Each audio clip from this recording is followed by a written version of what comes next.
ஏசாயா தீர்க்க தரிசன புஸ்தகம் 52வது அதிகாரம் 12வது வசனம். ஏசாயா 52 12வது வசனத்தை ஒருவர் வாசிக்க கேட்போம். நீங்கள் தீவிரித்து புறப்படுவதில்லை, நீங்கள் ஓடிப்போகிறவர்கள் போல ஓடிப்போவதும் இல்லை.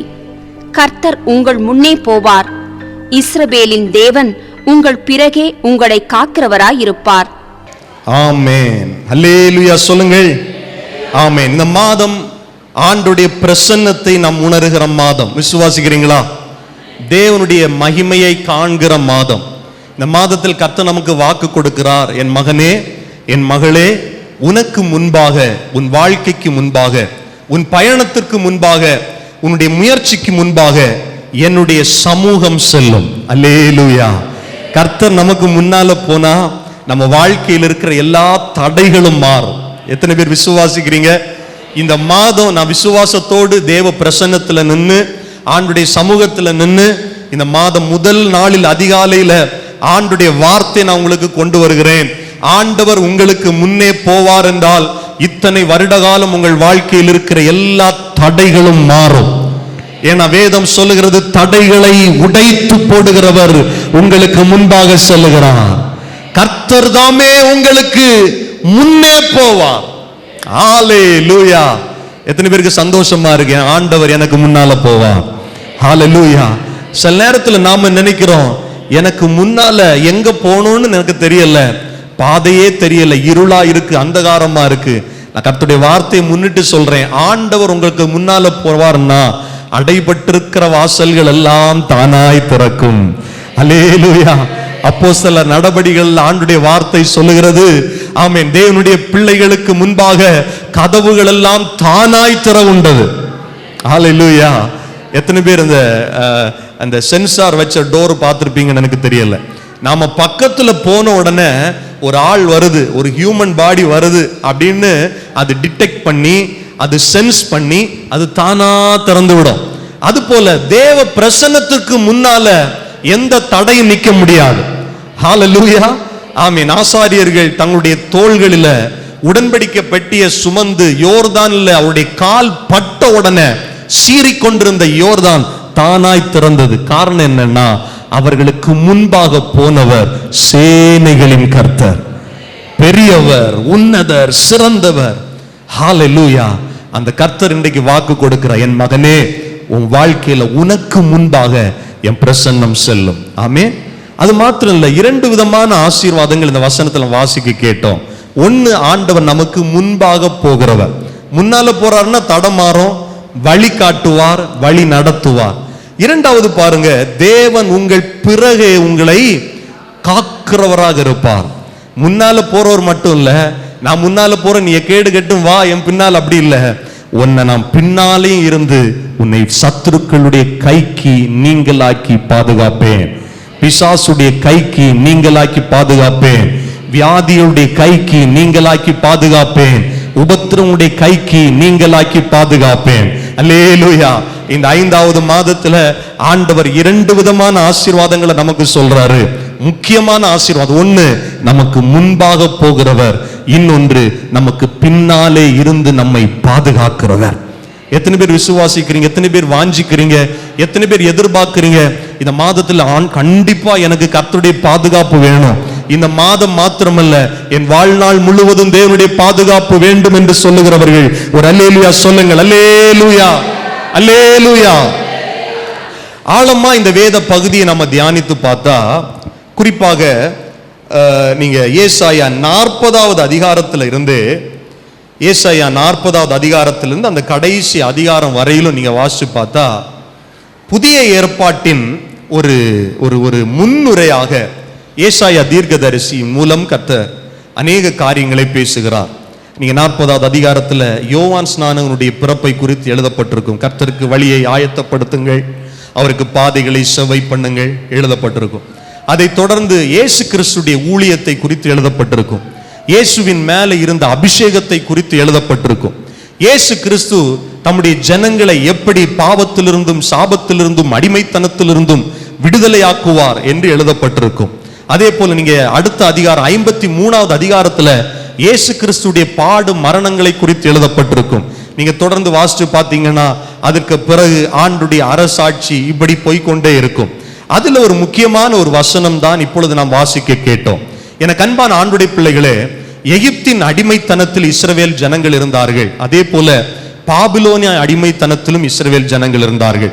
அதற்கு முன்பும் அசீரியருடைய அடிமைத்தனத்தில் இருந்தாலும் இவர்கள் பிரதானமாய் இந்த ஜனங்கள் அடிமைப்பட்டிருந்த காலம் என்றால் ஒன்று எகிப்தியரின் அடிமைத்தனம், இன்னொன்று பாபிலோனியரின் அடிமைத்தனம். இந்த வேத வசனங்களை ஏசாயா எழுதும் போது அவைகளை எல்லாம் இவைகளை கர்த்தர் சொல்லும் போது அவைகள் ஏசாயாவுக்கு ஞாபகம் வந்திருக்கும். இஸ்ரவேல் ஜனங்களை எகிப்திலிருந்து ஆண்டவர் எப்படி புறப்பட பண்ணினார்? இந்த ஏசாயா 52 நான் வாசித்த வசனத்தின் முந்தின வசனத்தை வாசிங்க, 11வது வசனத்தை வாசிங்க பார்க்கலாம். புறப்படுங்கள், புறப்படுங்கள், அவ்விடம் விட்டு போங்கள், அசுத்தமானதை தொடாதிருங்கள். கர்த்தருடைய பாத்திரங்களை சுமக்கிறவர்களே, அதன் நடுவிலிருந்து புறப்பட்டு உங்களை சுத்திகரியுங்கள். நீங்கள் தீவிரித்து புறப்படுவதில்லை, நீங்கள் ஓடிப்போகிறவர்கள் போல ஓடிப்போவதும் இல்லை. கர்த்தர் உங்கள் முன்னே போவார். இஸ்ரவேலின் தேவன் உங்கள் பிறகே உங்களை காக்கிறவராயிருப்பார். இந்த 2 வசனங்களை வாசித்து பார்க்கும்போது எனக்கு கர்த்தர் ஞாபகப்படுத்தின ஒரு சம்பவம் என்னன்னா, எகிப்திய தேசத்திலிருந்து இஸ்ரவேலரை கர்த்தர் புறப்பட பண்ணின நாளை கர்த்தர் எனக்கு ஞாபகப்படுத்தினார். பல வருடங்கள் அடிமைத்தனத்தில் இருந்தார்கள். பல வருடங்கள் அவர்கள் சம்பாதித்த பணம் அவர்களால் நிறைவாக அனுபவிக்க முடியவில்லை. பல வருடங்கள் சாபம், எகிப்தியர்கள் அவர்களை ஆளுகை செய்து கொண்டிருந்தார்கள். இந்த சத்தத்தை கேட்கிற அன்பான ஆண்டுடைய பிள்ளைகளே, உங்களுக்காக இன்றைக்கு கர்த்தருடைய வார்த்தை வந்து கொண்டிருக்கிறது. நீங்களும் ஒருவேளை பல வருடங்கள் பிசாசுடைய பிடியில் நீங்கள் சிக்கி தவித்துக் கொண்டிருக்கலாம்.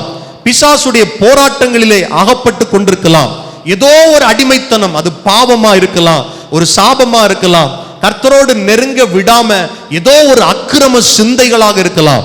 உங்களை அடிமைப்படுத்தி கொண்டிருக்கிற அடிமைத்தனத்திலிருந்து ஆண்டவர் இன்னைக்கு நம்மை பார்த்து சொல்லுகிறார், புறப்படுங்கள், எகிப்து தேசத்தை விட்டு புறப்படுங்கள், பாவ பழக்கத்தை விட்டு புறப்படுங்கள், உங்களுக்காக வைக்கப்பட்டிருக்கிற கானானை நோக்கி பிரயாணப்பட புறப்படுங்கள், உங்களுக்காக வைக்கப்பட்டிருக்கிற வாக்குத்தத்தத்தை சுதந்தரிக்கும்படி புறப்படுங்கள். நீங்க ஏசாயா 52 முதல் வசனத்துல என்ன சொல்லப்பட்டிருக்கணும்னா அதை வாசிங்க பார்க்கலாம். எழும்பு, எழும்பு சீயோனே, உன் வல்லமையை தரித்துக்கொள்.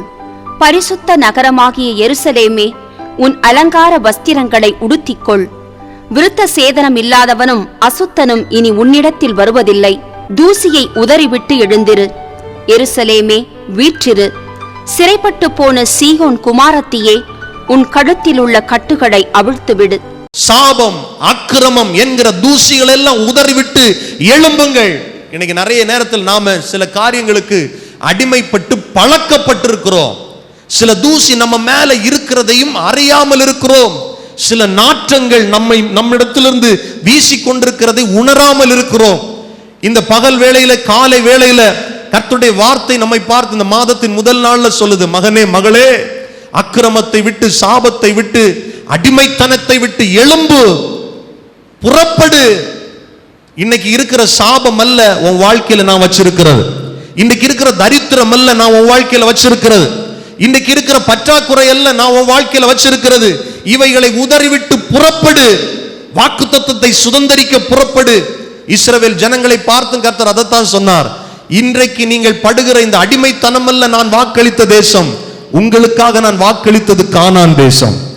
நான் சொல்லுவேன், இன்னைக்கு காலையில இந்த நாட்களில் நீங்கள் அனுபவித்துக் கொண்டிருக்கிற பிரச்சனைகளோ, உபத்திரவங்களோ, அடிமைத்தனங்களோ, சிறை போன்ற அனுபவங்களோ, சாபமோ, பற்றாக்குறையோ, வியாதியோ அல்ல. கர்த்தர் உங்களுக்காக வாக்கு பண்ணினது, உங்களுக்காக வாக்கு பண்ணி இருக்கிற அந்த மகத்தான ஆசீர்வாதமான வாக்கு தத்தத்தை சுதந்தரிக்க இன்றே புறப்படுங்கள் என்று கர்த்தர் வாக்கு சொல்லுகிறார். ஆமென் சொல்லுங்க. எத்தனை பேர் எழும்பி ஆண்டுடைய வாக்கு தத்தத்தை நேர பார்த்து ஓட பிரயாசப்படுவீங்க? ஆமென். இல்ல இல்ல, நான் இங்கேயே இருந்துடுறேன் பிரதர், எகிப்திலே இருந்துடுறேன் பிரதர், இதுவே போதும் அப்படின்னு நினைச்சீங்கன்னா கர்த்தர் உங்களுக்கு ஆசீர்வாதத்தை கட்டளையிட முடியாது. புறப்பட பண்ண செய்த ஆண்டவர், எகிப்து தேசத்திலிருந்து இஸ்ரவேலரை புறப்பட பண்ணின ஆண்டவர் அவர்களை தனியா விடல. நீங்க யாத்திராகமம் 14வது அதிகாரத்துக்கு திருப்பிக் கொள்ளுங்கள். இங்க ஆண்டவர் புறப்பட பண்ணிவிட்டு அவர்களை தனியாக விடவில்லை. நீங்க மோசேயுடைய ஜெபத்தை நீங்கள் உன்னிப்பாக கவனித்து பார்த்தீங்கன்னா, மோசே ஆண்டவரிடத்தில் ஒரு ஜெபம் பண்றார். ஆண்டவரே, உம்முடைய கண்களில் எனக்கு கிருபை கிடைக்க வேண்டும். கிருபை கிடைத்ததானால் உம்முடைய சமூகம் எனக்கு முன்பாக செல்ல வேண்டும். இது மோசேயுடைய ஜெபம். ஜெபம் பண்ணிட்டு சொல்றாரு, நீங்க எங்களுக்கு முன்னால போகலன்னா எங்களை இந்த விடத்தை விட்டு அனுப்பாதிரும். எங்களை புறப்பட சொல்றீங்க, இந்த அடிமைத்தனத்தை விட்டு, இந்த சாபத்தை விட்டு, இந்த எகிப்தியருடைய கையை விட்டு புறப்பட சொல்றீங்க. ஆனா நான் தனியா போக மாட்டேன் ஆண்டவரே, எங்களை வழி நடத்துவதற்கு எங்களுக்கு முன்னால நீங்க போகணும். ஆண்டவர் மோசேக்கு வாக்கு கொடுக்கிறார். மோசே, நீ சொன்னபடியே, நீ கேட்டபடியே என் சமூகம் உனக்கு முன்பாக செல்லும். ஆமென். நீங்க யாத்திராகமம் 13வது அதிகாரத்தின் 21வது வசனத்தை ஒரு வாசிங்க. 21, 22. அவர்கள் இரவும் பகலும் வழி நடக்க கூடும்படிக்கு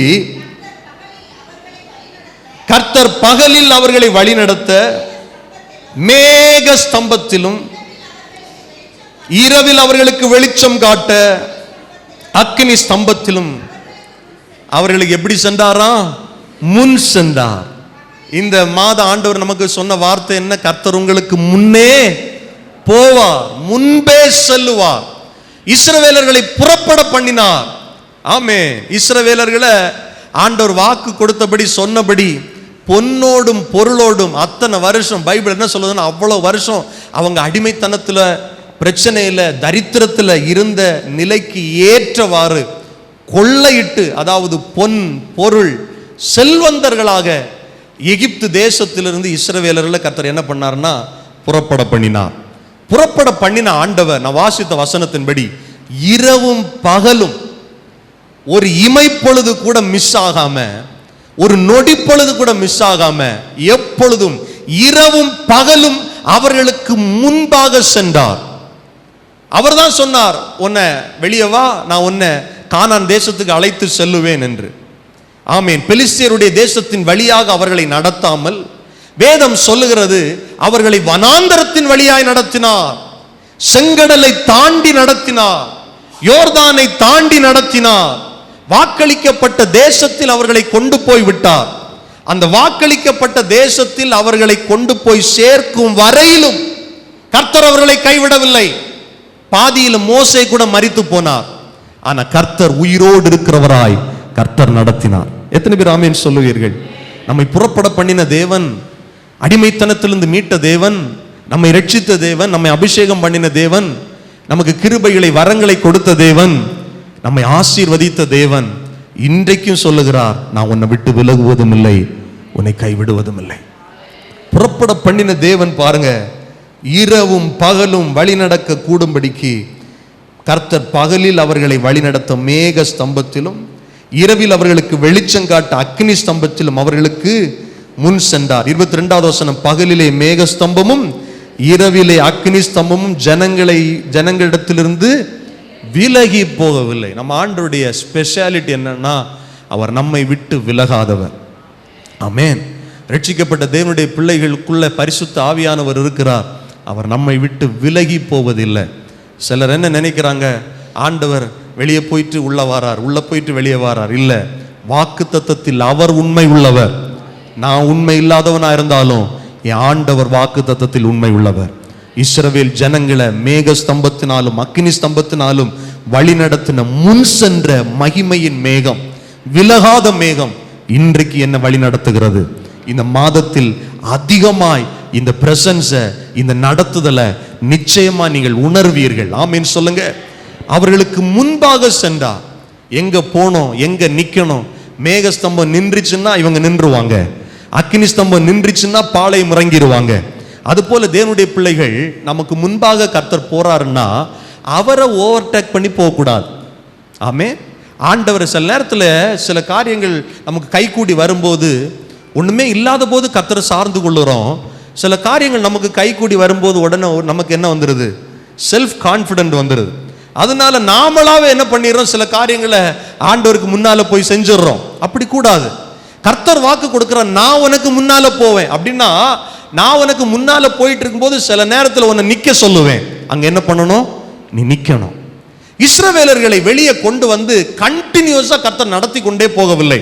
நீங்க 14வது அதிகாரத்தை நீங்க வாசிச்சு பார்க்கும்போது ஆண்டவர் 2வது வசனத்தில் நீங்கள் திரும்பி மிக்தோலுக்கும் சமுத்திரத்துக்கும் நடுவே பாகால் செபேனுக்கு முன்பாக இருக்கிற ஈரோத் பள்ளத்தாக்கின் முன்னடியிலே பாளையம் இறங்க வேண்டும் என்று இஸ்ரவேல் புத்திரருக்கு சொல்லு, அதற்கு எதிராக சமுத்திர கரையிலே பாளையம் இறங்குவீர்களாக. சிவந்த சமுத்திரத்துக்கு முன்னால போய் நீங்க பாளையம் இறங்கணும் அப்படின்னா என்னன்னா, நீங்க நில்லுங்க, அங்க கொஞ்ச நாள் ஸ்டே பண்ணுங்க அப்படின்னு சொல்றார். அப்பொழுது பார்வோன் இஸ்ரவேல் புத்திரரை குறித்து அவர்கள் தேசத்திலே திகைத்து திரிகிறார்கள், வனாந்திரம் அவர்களை அடைத்து போட்டது என்று சொல்லுவான். நம்ம ஆண்டவருக்கு நம்மளையும் பத்தி நல்லா தெரியும், நம்மை எதிர்க்கிற சத்ருவை பத்தியும் என்ன தெரியும் சொல்லுங்க? நல்லா தெரியும். சில நேரத்தில் நம்ம சத்ரு நமக்கு விரோதமாக போராடி அவன் யுத்தம் பண்ணும்போது நம்ம கண்டுகொள்ளுவோம், இவ்வளவு எனக்காக போராடுறானே, என் வாழ்க்கைக்கு விரோதமா செயல்படுறானே நினைப்போம். ஆனா அந்த போராட்டம் பிசாசுடைய சிந்தையில் இருக்கும் போதே கர்த்தருக்கு தெரியும். எத்தனை பேர் ஆமென் சொல்லுவீங்க? நமக்கு விரோதமாய் ஒரு பிசாசு, ஒரு சத்ரு, ஒரு மனுஷன் சூழ்ச்சிய சிந்தையில செய்யும் போதே கர்த்தர் அதை அறிந்திருக்கிறார். ஆண்டவர் சொல்றாரு, நீங்க பாளையம் இறங்கு. என்ன நடக்கும்னா, இஸ்ரவேல் ஜனங்கள் எகிப்திலிருந்து வெளியே வந்து இவர்கள் அலைந்து திரிகிறார்கள் என்று யார் நினைப்பா? பார்வோன் நினைப்பான். சில நேரத்தில் நம்ம எதிர்க்கிறவர்கள், நம்ம எதிர்க்கிற சத்துருக்கள் என்ன நினைப்பாங்கன்னா, நம்மளை விட்டு போயிட்டாங்க, நம்ம மார்க்கத்தை விட்டு போயிட்டாங்க, நம்ம பாரம்பரியத்தை விட்டு போயிட்டாங்க, சிலை வணக்கத்தை விட்டு போயிட்டாங்க, விக்கிரக ஆராதனை விட்டு போயிட்டாங்க. இன்னைக்கு பாரு அந்த குடும்பம் அலைஞ்சிட்டு இருக்கு, இன்னைக்கு பாரு அந்த குடும்பம் நடுத்தருவில் வந்துருச்சு, இன்னைக்கு பாரு ஒரு கஷ்டத்துக்கு ஒரு நஷ்டத்துக்கு மனுஷனை தேடி ஓடுது அப்படின்னு சொல்லி ஒருவேளை நம்மை பார்த்து நகைக்கலாம், நிந்திக்கலாம், ஏளனமாக நம்மை குறித்து அவர்கள் நினைத்திருக்கலாம். ஆனா உன்னை மாத்திரம் நல்ல ஞாபகப்படுத்தி பாருங்க, நம்மை அழைத்தவர் உண்மை உள்ளவர். எத்தனை பேர் ஆமென் சொல்லுவீங்க? நம்மை பாரம்பரிய கட்டுகளிலிருந்து, பிசாசுடைய போராட்டங்களிலிருந்து, நம்மை பாவத்திலிருந்து, சாபத்திலிருந்து, எகிப்தின் அடிமைத்தனத்திலிருந்து விடுவித்த இயேசு உண்மை உள்ளவர். நம்ம எதிர்க்கிற சத்துருக்கள், நம்ம ஏளனமாக நெள்ளி நகையாடுகிற பிசாசுடைய சூழ்ச்சிகளை முறியடிக்க நாம் ஆராதிக்கிற இயேசு ஜீவன் உள்ளவர். ஆமென். இது கர்த்தருக்கு தெரியும். அப்போ பிசாசுக்கு இது தெரியும் சொல்லிட்டு ஏன் ஆண்டவர் பாளையம் இறங்க வச்சார்? அப்படியே ஸ்பீடா கொண்டு போயிருந்திருக்கலாமே. நான் சொல்லுவேன், நமக்கு முன்னால செல்லுகிற கர்த்தர் சில நாளுக்கு நல்ல அழகா ஸ்பீடா நடத்திட்டே போவார். சில நேரத்தில் சில இடங்களில் நம்மளை ஹால்ட் வைப்பார். இங்கே இரு, கொஞ்ச நாள் இங்கே இரு, கொஞ்ச நாள் இங்கே அடங்கி இரு அப்படின்னு சொல்லு. அப்போ நமக்கு நிறைய கேள்விகள் வரும். ஸ்பீடாக எங்களை வெளியே கொண்டு வந்தீங்க. சில ரட்சிக்கப்பட்டவங்களுக்கெல்லாம் கேட்டிங்கன்னா, ரட்சிக்கப்படும் போது இருக்கிற ஸ்பீடு அதுக்கப்புறம் இருக்காது. ரட்சிக்கப்படும் போது என்ன, ஆராதனைக்கு வர்றது, பாட்டு பாடுறது இல்லை, ஆண்டவரை மகிமைப்படுத்துறது, விடுவிச்சுட்டார், என்ன ஆண்டவர் உயர்த்தி விட்டார்னு சொல்றது. ஒரு சின்ன சறுக்கல் வந்த உடனே, என்ன ஆண்டவரே இப்படி ஆயிருச்சே, இப்படி என் வாழ்க்கையில் ஒரு தடை வந்துருச்சே. சில நேரத்தில் நமக்கு முன் செல்லுகிற தேவன் நம்மளை சில இடத்துல நிற்க சொல்றார். இஸ்ரவேல் ஜனங்களை பார்த்து சொல்றாரு, அங்கிருந்து ஸ்பீடா ஓடி புறப்பட்டு வந்தீங்க, கொஞ்ச நேரம் இந்த இடத்துல பொறுமையா இருங்க. 4வது வசனம் பாருங்க. ஆகையால் பார்வோன் அவர்களை பின்தொடரும்படிக்கு நான் அவன் இருதயத்தை கடினப்படுத்தி நானே கர்த்தர் என்பதை எகிப்தியர் அறியும்படிக்கு பார்வோனாலும் அவனுடைய எல்லா இராணுவத்தினாலும் மகிமைப்படுவேன் என்றார். அவர்கள் அப்படியே செய்தார்கள். சில நேரத்தில் நமக்கு முன்னால போற ஆண்டவர் சில நேரத்தில் நம்மளை நிற்க வைக்கிறது என்னன்னா, நம்மை எதிர்க்கிறவர்களும் அறியணும் நான் தான் கர்த்தர் என்று. ஆமென். நம்மை எதிர்க்கிறவர்களும் அறியணும் நம்ம கூட இருக்கிற, நாம் ஆராதிக்கிற இயேசுதான் கர்த்தர் என்று. அல்லேலூயா. அதற்காகவே சில இடங்களில் கர்த்தர் நம்மை நிற்க வைக்கிறார். ஸ்பீடா போயிட்டு இருக்கு வாழ்க்கை, முன்னேற முடியாம ஏன் திடீர்னு ஒரு ஸ்டாப் வந்துருச்சு அப்படின்னு நினைச்சீங்கன்னா, நீங்க உடனே நினைக்கணும், இதுல இந்த காரியத்தில் ஆண்டவர் மகிமைப்பட போறார், இந்த காரியத்தில் ஆண்டவர் மகிமை அடைய போகிறார், இந்த காரியத்தை என் சத்ரு ஆண்டுடைய மகிமையை காண போறான் அப்படின்னு நம்ம அனுபவிக்கணும். எனக்கு அன்பானவர்கள், 5வது வசனம், ஜனங்கள் ஓடி போய் விட்டார்கள் என்று எகிப்தின் ராஜாவுக்கு அறிவிக்கப்பட்ட போது ஜனங்களுக்கு விரோதமாக பார்வோனும் அவன் ஊழியக்காரனும் மனம் வேறுபட்டு நமக்கு வேலை செய்யாதபடிக்கு நாம் இஸ்ரவேலரை போக விட்டது என்ன காரியம் என்றார்கள். அவன் தன் ரதத்தை பூட்டி தன் ஜனங்களை கூட்டிக் கொண்டு பிரதானமான 600 ரதங்களையும் எகிப்தில் உள்ள மற்ற சகல ரதங்களையும் அவைகளில் எல்லாவற்றின் அதிபதிகளான வீரரையும் கூட்டிக் கொண்டு போனான். ஆண்டுடைய பிளானை பாருங்களேன். தற்செயலா இஸ்ரவேலர்கள் இந்த சமுத்திரத்துக்கு முன்னால பாளையம் இறங்கல. சில நேரத்தினால கவனிங்க, நமக்கு முன்னால போற ஆண்டவர், ஆமா பிரதர் நீங்க தான் சொல்றீங்க அடிக்கடி கர்த்தர் உங்களுக்கு முன்னால போறாரு, இந்த மாசமும் என்ன சொல்லிட்டு இருக்கிறீங்க, ஆண்டவர் உங்களுக்கு முன்னால போறாரு.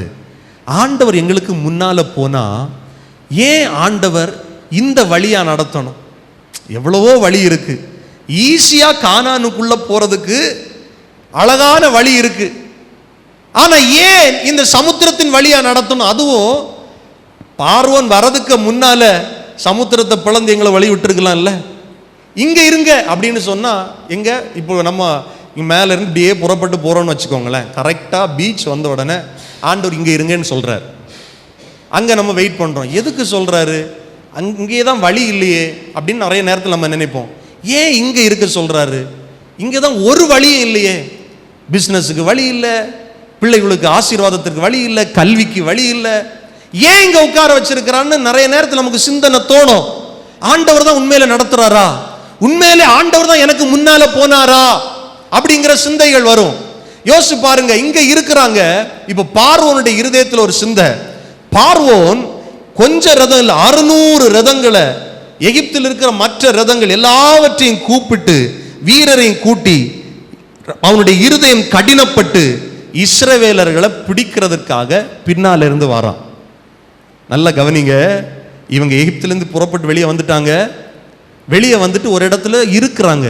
அங்க இருக்க சொன்னது யாரு சொல்லுங்க, சத்தமா சொல்லுங்க, கர்த்தர். இவங்க ஆக்சிடென்டா இவங்க வழி தெரியாம வந்து நிக்கல, கர்த்தர் தான் முன்னால போனார். கர்த்தர் தான் அவர்களுக்கு முன்ன. பைபிள் என்ன சொல்லுச்சு? இரவும் பகலும் மேகஸ்தம்பமாய் அக்னி ஸ்தம்பமாய் அவர்களை வழி நடத்த, அவர்களை விட்டு விலகாத மேகமாய் கூடவே இருக்கிறார். சொல்றார் நீங்க இரு. பின்னால பார்வோன் சேனை ஒரு பெரிய பலத்த சேனையோடு வருகிறது. 9வது வசனம் பாருங்க. எகிப்தியர் பார்வோனுடைய சகல குதிரைகளோடும் ரதங்களோடும் அவருடைய குதிரை வீரரோடும் சேனைகளோடும் அவர்களை தொடர்ந்து போய் சமுத்திரத்து அண்டையில் பாகால் செபேலனுக்கு எதிரே இருக்கிற ஈரோத் பள்ளத்தாக்கின் முன்னாடி பாளையம் இறங்கி இருக்கிற அவர்களை கிட்டினார்கள். 10வது வசனம். பார்வோன் சமீபித்து வந்தபோது இஸ்ரவேல் புத்திரர் தாங்கள் கண்களை ஏறெடுத்து பார்த்து எகிப்திய தங்களுக்கு பின்னே வருகிறதை கண்டு மிகவும் பயந்தார்கள். சில நேரத்தில் ஆண்டவர் வழி நடத்துகிற பாதையில் ஆண்டுடைய வழி நமக்கு ஆச்சரியமா இருக்கும் இல்லையா? ஏன் ஆண்டவரை இப்படி நடத்துறீங்க அப்படின்னு கேட்க தோணும் இல்லையா? அந்த நேரத்தில் பிசாசு பயமுறுத்துறது போல வருவான். சில பயங்கள் இஸ்ரவேல் ஜனங்களுக்கு வருகிறது. 11வது வசனத்தில் உடனே மோசையை பார்த்து கேட்குறாங்க, எங்களுக்கு எகிப்திலே பிரேத குழி இல்லை என்றா வனாந்திரத்திலே சாகும்படி எங்களை கொண்டு வந்து நீர் எங்களை எகிப்திலிருந்து புறப்பட பண்ணினதால் எங்களுக்கு இப்படி செய்தது என்ன? நாங்கள் அங்கேயே பிழைச்சிருப்போமே. இப்படி நடு வழியில் எங்களை கொண்டு வந்து எங்களை சாகடிக்க. ஏன்னா முன்னாலே செங்கடல், 2 பக்கமும் கற்குவியல்கள், பின்னால என்ன? எகிப்தின் சேனை. இப்படி எங்களை நசுக்கி போடவா எங்களை கர்த்தர் கொண்டு வந்தார். சில நேரத்தில் நாமளும் இந்த மாதிரி புலம்புறோம் இல்லையா? இதுக்கு நான் அங்கேயே இருந்திருக்கலாமே, இதுக்கு நான் அப்படியே வாழ்ந்திருக்கலாமே, நான் ரட்சிக்கப்பட்டு என்ன பிரயோஜனம்? ஆண்டவரை ஏற்றுக்கொண்டு கர்த்தர் மேல் நம்பிக்கை வச்சு எனக்கு என்ன பிரயோஜனம்? முன்னால செங்கடல் போக முடியாது, வலது பக்கம் கற்குவியல் போக முடியாது, இடது பக்கம் கற்குவியல் போக முடியாது. பின்னால நான் இதுவரை இருந்த என்னை தொடருகிற அந்த பாவ பழக்கம் தொடருகிறது, சாபம் தொடருகிறது, அடிமைத்தனம் தொடருகிறது, ஆராதிக்க விடாம இதுவரை என்னை தடுத்திருந்த அந்த பார்வோனின் ஆதிக்கம் தொடருகிறது. இவைகள் எல்லாவற்றிலும் சிக்கி என் வாழ்க்கை அப்படியே அழிய போகுது அப்படின்னு நினைக்கிறீங்களா? யோசிக்கிறீங்களா? எனக்கு அன்பான கர்த்தருடைய பிள்ளைகளே, ஆண்டவர் வாக்கு கொடுத்தா வாக்கு கொடுக்குதான். உனக்கு முன்னாலே நான் போவேன், உனக்கு பின்னால நான் பாதுகாப்பேன். அதைத்தான் இன்னைக்கு நான் உங்களுக்கு சொல்ல விரும்புறேன். எனக்கு இந்த அதிகாரத்தில் ரொம்ப ரொம்ப பிடிச்ச ஒரு வசனம், அழகான வசனம். எனக்கு அன்பான ஆண்டுடைய பிள்ளைகளே, வேதம் சொல்லுகிறது, வேத வசனம் சொல்லுகிறது, யாத்திராகமம் அதனுடைய 14வது அதிகாரத்தில் ஆண்டுடைய வார்த்தை சொல்லுகிற 19வது வசனத்தை ஒருத்தர் வாசிங்க பார்க்கலாம். அப்பொழுது இஸ்ரவேலின் சேனைக்கு முன்னாக நடந்த தேவதூதனானவர் விலகி அவர்களுக்கு பின்னாக நடந்தார். அவர்களுக்கு முன் இருந்த மேக ஸ்தம்பமும் விலகி அவர்கள் பின்னே நின்றது. ஆண்டவர் என்ன இந்த மாதம் நமக்கு வாக்கு கொடுத்தார்? நான் உனக்கு முன்னாலே போவேன், உனக்கு பின்னால வந்து உன்னை பாதுகாக்கவும் செய்வேன்.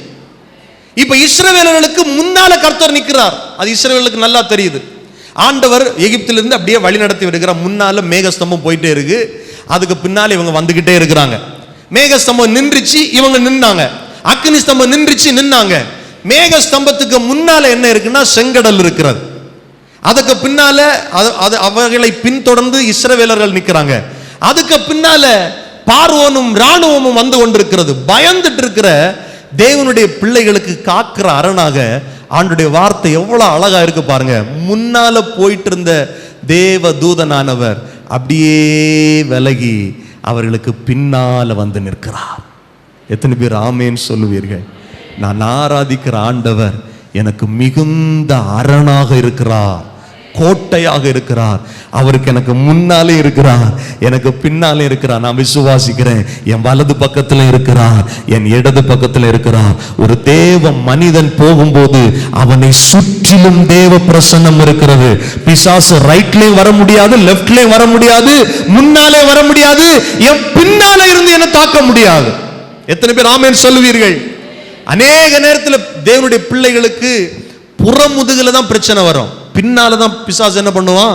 நம்ம நெஞ்சுக்கு நேர வந்து நிக்க அவனுக்கு துணிவு இல்லாததுனால புறமுதுகுல வந்து நம்மளை அட்டாக் பண்ண விரும்புவான். பிசாசுடைய தந்திரம் அதுதான்.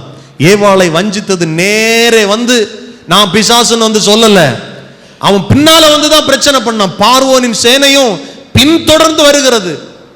ஆனா கர்த்தர் எவ்வளவு நல்லவர் பாருங்க. முன்னால அவ்வளவு நேரம் போயிட்டு இருந்தவர் அப்படியே பின்னால வரார். பின்னால வந்த உடனே நடக்கிற ஒரு காரியம் 20வது வசனம். அது எகிப்தியரின் சேனையும் இஸ்ரவேலின் சேனையும் ரா முழுவதும் ஒன்றோடு ஒன்று சேராதபடிக்கு, எப்படி பாருங்க, அவைகள் நடுவிலே வந்தது. இரவு முழுவதும் பக்கத்துல வந்துட்டாங்க. பிசாசு பக்கத்துல வந்துட்டான். ஐயோ, மரணம் பக்கத்துல தெரியுது பிரதர், அழிவு பக்கத்துல தெரியுது, ஏதோ ஒரு பிரச்சனை பெருசா பிசாசு கொண்டு வந்துட்டான், இந்த வியாதி பக்கத்துல வந்துருச்சு. பைபிள் என்ன சொல்லுது? உன் பக்கத்தில் 1000 பேரும் உன் வலது பக்கத்தில் 10,000 பேர் விழுந்தாலும் அது, சத்தமா சொல்லுங்க, என்னை அணுகாது. சத்தமா சொல்லுங்க, என்னை அணுகாது, என்னை அணுகாது. கொரோனா முன்னாடி வீட்டில் வந்துருச்சு, பின்னால வீட்டில் வந்துருச்சு, பக்கத்து வீட்டில் வந்துருச்சு, இந்த பக்கம் இருந்த வீட்டில் வந்துருச்சு. ஏன் நம்மளை அணுகலைன்னா நம்மை சுற்றிலும் தேவ பிரசன்னம் இருந்தது. கண்ணுக்கு தெரியாத அந்த கொரோனாவே நம்மை தாக்கி நம்மை அழிக்க முடியவில்லை என்றால் நமக்கு விரோதியான பிசாசு நம்மளை தொட முடியாது. ஹல்லேலூயா. யோபுக்குண்டான அனைத்தையும் கர்த்தர் வேலி அடைத்து பாதுகாத்தார். நான் மறுபடியும் சொல்றேன், நமக்கு முன்னால போற ஆண்டவர் தடைகளை உடைக்கிறவர். ஆண்டவர் சில இடங்களில் நம்மளை நிக்க வைக்கிறாருன்னா நம்ம புரிந்து கொள்ளணும், ஏதோ ஒரு பிரச்சனை எனக்கு பின்னால வந்து கொண்டிருக்கிறது, அதிலிருந்து என்னை விடுவிக்கதான் கர்த்தர் இந்த இடத்துல என்னை அமர வைத்திருக்கிறார், என்னை காக்க வைத்திருக்கிறார். பைபிள் என்ன தெரியுமா சொல்லுகிறது?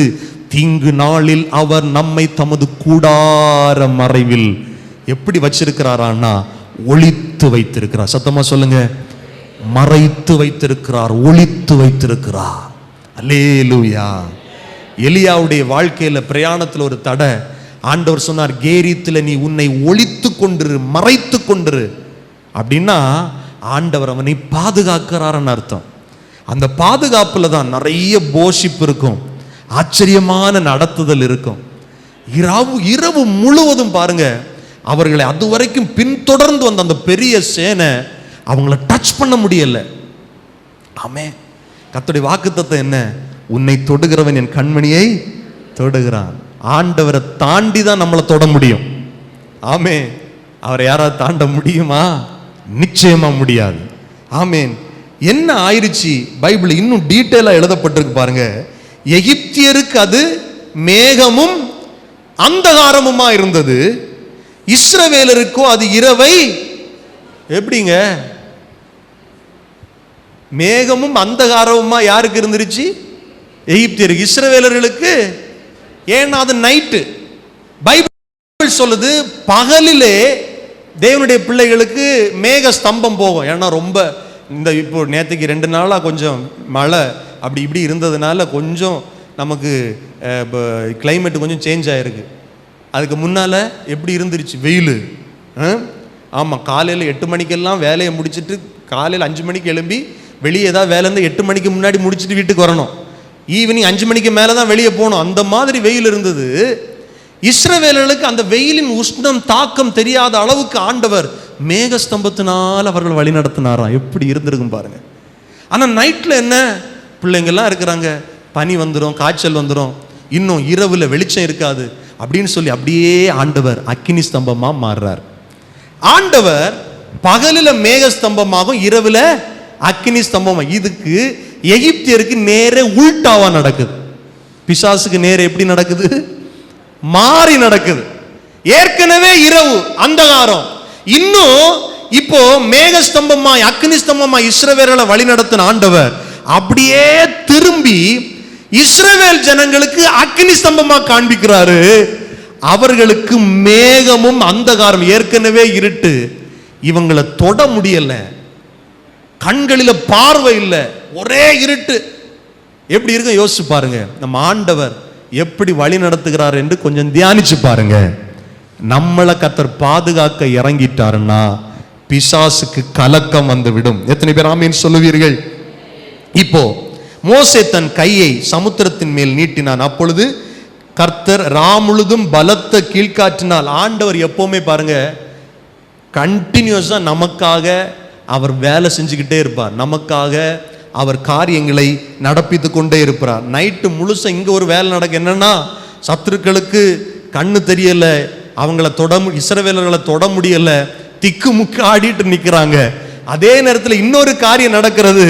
முன்னாக நிற்கிற ஆண்டவர் என்ன செய்கிறாருன்னா, இஸ்ரவேலர்களுக்கு வழியை திறக்கிறதற்கு அவர் ஆச்சரியமான நன்மைகளை செய்து கொண்டே இருக்கிறார். ஆமேன். இரவுல இரவு முழுவதும் பலத்த காற்று, நம்ம ஈஸியா பண்ணிடுவோம். அவர் மோசே கையை நீட்டினாரு, என்ன திறந்துட்டு செங்கடல் 2ஆ பிளந்துட்டு. அப்படி இல்லை, ஒரு பெரிய கடல் 2ஆ பிளக்கணும்னா எவ்வளவு காரியம் நடக்கணும். ஆண்டவர் என்ன பண்ணி இருக்கிறார்? இரவு முழுவதும் காற்றை, பலத்த காற்றை அடித்து, காற்றினால என்ன பண்றாருன்னா சமுத்திரத்தை 2ஆ பிரிக்கிறார். சமுத்திரம் ஒதுங்கும்படி செய்து அதை என்ன பண்ண, அந்த காற்றினால சமுத்திரம் வறண்டு போக பண்ணினார். ஜலம் பிளந்து பிரிந்து போயிற்று. இதெல்லாம் நமக்கு தெரியும். 22வது வசனம், இஸ்ரவேல் புத்திரர் சமுத்திரத்தின் நடுவாக வெட்டாந்தரையில் நடந்து போறது போல நடந்து போனாங்க. நமக்கு முன் செல்லுகிற ஆண்டவர் செங்கடலை 2ஆக பிளப்பார். இந்த மாதத்துல புதிய வாசலை திறப்பார். வெட்டாந்தரையில நடந்து போற மாதிரி நம்மளை கர்த்தர் நடந்து போக செய்வார். அல்லேலூயா, அல்லேலூயா. இவர்கள் வெட்டாந்தரையில் அவர்கள் வலதுபுறத்திலும் இடதுபுறத்திலும் ஜலம் அவர்களுக்கு மதிலா நின்ற. 23வது வசனம் பாருங்க. அப்பொழுது எகிப்தியர் அவர்களை தொடர்ந்து பார்வோனுடைய சகல குதிரைகளோடும் ரதங்களோடும் குதிரை வீரரோடும் அவர்கள் பிறகாலே சமுத்திரத்தின் நடுவிலே பிரவேசித்தார்கள். கிழக்கு வெளுத்து வரும் ஜாமத்தில், அதாவது காலையில, நைட்டில் இந்த காரியம் எல்லாம் நடக்குது. நைட்ல இஸ்ரவேலர்கள் கடக்குறாங்க. அது வரைக்கும் மேகத்தூண் பின்னால நிக்குது, இஸ்ரவேலை பாதுகாக்குது. இஸ்ரவேல் சேனையை தொட முடியாம பார்வோன் அங்கலாய்த்து திக்குமுக்காடிட்டு நிக்கிறான். அதே நேரத்தில் இஸ்ரவேலர்களுக்கு வழி திறந்து இவங்க உள்ள பிரவேசித்து போறாங்க. கிழக்கு வெளுத்து வரும் ஜாமத்தில் காலையில கர்த்தர் அக்கினியும் மேகமான ஸ்தம்பத்திலிருந்து எகிப்தியரின் ஜனத்தை சேனையை பார்த்து அவர்கள் சேனையை கலங்கடித்தார். ஆமென் சொல்லுங்க. என்ன சொல்லுதுன்னு, அவருடைய ரதங்களிலிருந்து உருளைகள் கழலவும் அவர்கள் தங்கள் ரதங்களை வருத்தத்தோட நடத்தவும் பண்ணினார். அப்பொழுது எகிப்தியர் இஸ்ரவேலரை விட்டு ஓடி போவோம், கர்த்தர் அவர்களுக்கு துணை நின்று எகிப்தியருக்கு விரோதமா யுத்தம் பண்ணுகிறார் என்றார்கள். அவங்களுக்கு புரிஞ்சு போச்சு, இது மனுஷன் பண்ற யுத்தம் அல்ல, கர்த்தர் பண்ணுகிற யுத்தம். ஆமீன் சொல்லுங்க. எனக்கு அன்பான ஆண்டுடைய பிள்ளைகளை, நமக்கு முன் செல்லுகிற ஆண்டவர், அவர் நமக்கு முன்னால மட்டும் இல்ல, அவர் பின்னாலிருந்து நம்மை பாதுகாக்கவும் செய்கிறார். நான் விசுவாசிக்கிறேன், நம்மை சுற்றிலும் கர்த்தருடைய பாதுகாப்பு இருக்கிறது, தேவ பிரசன்னம் இருக்கிறது. அல்லேலூயா. எந்த சமுத்திரம் இஸ்ரவேலர்களுக்கு வழி விட்டதோ அதே சமுத்திரத்தில் இஸ்ரவேலர்கள் கொஞ்சம் முன்னால தான் சொன்னாங்க, எங்களுக்கு பிரேத குழிகள் அங்கே இல்லையா என்று எங்களை இங்கே கொண்டு வந்தீங்க அப்படின்னு முறுமுறுத்தாங்க. அவங்க கண்ணு பார்க்குற அளவில் ஒட்டுமொத்த அந்த இராணுவமும் எகிப்தின் படைகளும் அதே இடத்துல சமாதியாகி போனார்கள். அவர்களுக்கு ஒரு பிரேத குழிய அதே சமுத்திரத்தில் கர்த்தர் வச்சிருந்தார். ஆமென். கர்த்தர் சில நேரத்தில் நம்மளை நிற்க வைக்கிறார். நீ நில்லு, இதுக்கு மேலே உனக்கு போக முடியாதது போல ஒரு சூழ்நிலை சில நேரத்தில் வரும். அப்போ நீங்கள் உடனே புரியணும், ஏதோ ஒரு ஆபத்து என்னை பின்தொடர்ந்து வருகிறது, அதிலிருந்து பாதுகாக்கத்தான், அந்த பாதுகாப்பின் விளைவில் ஆண்டுடைய நாமம் மகிமைப்படத்தான் என்னை இந்த சூழ்நிலையில் கர்த்தர் அனுமதிக்கிறார். நமக்கு முன்னால போறவர், நீ பின்னால எப்படிப்பட்ட பிரச்சனை வந்தால் நீ பார்த்துக்கப்பான்னு சொல்லிட்டு நிற்கிறவர் அல்ல, முன் சென்ற ஆண்டவர் அப்படியே பின்னால வந்து நம்முடைய சத்துருக்களின் கைகளில் இருந்து நம்மை பாதுகாக்கிறார். எத்தனை பேர் விசுவாசிக்கிறீங்க? இந்த மாதத்தில் புதிய வாசல்கள் உங்களுக்கு திறக்கும். இந்த மாதத்தில் அடைபட்டிருக்கிற வாசல்கள் திறக்கும். அதே நேரத்தில் உங்களை பின்தொடர்ந்து வருகிற சத்துருடைய கிரியைகள் எல்லாம் அழிவதற்காக கர்த்தர் உங்களை பாதுகாப்பார். ஆமென் சொல்லுங்க.